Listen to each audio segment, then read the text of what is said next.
ബസ്സിൽ കുറേ ഇപ്പോൾ ഒരു സോഷ്യൽ മീഡിയ പറയുന്നൊരു കാര്യമാണ്. ബസ്സിലൊരു സംഭവം ഉണ്ടായി.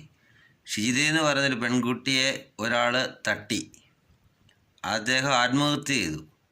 അതിൻ്റെ പേരിൽ ആ പെങ്കൊച്ചിനെ ചില ഊമന്മാർ വിമർശിക്കുക. കുറേ ഇൻസ്റ്റഗ്രാമിലും യൂട്യൂബിലും ഒക്കെ ചിലവന്മാർ വിമർശിക്കുക. ആ കൊച്ചി നല്ല കാര്യം തന്നെയാണ്. കാര്യം ആ കൊച്ചിൻ്റെ ദേഹത്ത് തട്ടിക്കൊണ്ടല്ലേ ആ കൊച്ചി ഫോട്ടോ എടുത്തിട്ടത്. ഞാനെന്ന് ചോദിക്കുക, നിനക്കൊക്കെ വേറെ വീഡിയോ ചെയ്യാൻ പലതും ഉണ്ട്, ലൈക്കും കമൻറ്റും കിട്ടാൻ വേണ്ടിയാണോ ഇങ്ങനെ ചെയ്യണേ?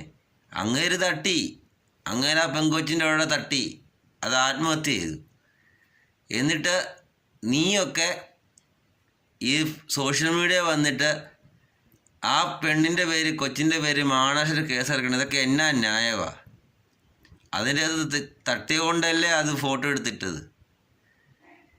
ഞാനീ പറയുന്നതിനൊരു കാര്യം, ഇപ്പോൾ ഒരുത്താണ്ട് പറഞ്ഞ് തന്തയ്ക്ക് പിറന്നാണോ മറ്റേതാണോ മാടയാണോ വേണം, അത് ചോദിക്കട്ടെ.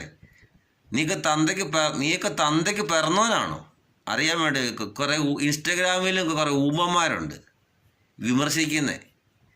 എന്തിനാടാ നിനക്ക് നിൻ്റെ വീട്ടിലെ പെങ്ങളെ ഒരുത്തൻ തട്ടിക്കഴിഞ്ഞാൽ നീ ഇങ്ങനെ തന്നെ നിൻ്റെ വീട്ടിൽ ഒരു പെങ്ങള് ഇതുപോലെ ബസ് യാത്ര ചെയ്ത് തട്ടി ഫോട്ടോ എടുത്തിട്ടു അയാൾ ആത്മഹത്യ ചെയ്തെന്ന് നിൻ്റെ പെങ്ങളെ നീ വിമർശിക്കൂ? അതുപോലെ കണ്ടാൽ മതി. എടാ, ഒരു നാണയത്തിന് രണ്ട് വശമുണ്ട്. ആ പെങ്കൊച്ചി ചെയ്ത് നല്ലൊരു കാര്യമാണ്. ഇത് തന്നെ എല്ലാവരും ചെയ്യണം. എനിക്ക് ഇത്രയേ പറയാനുള്ളൂ.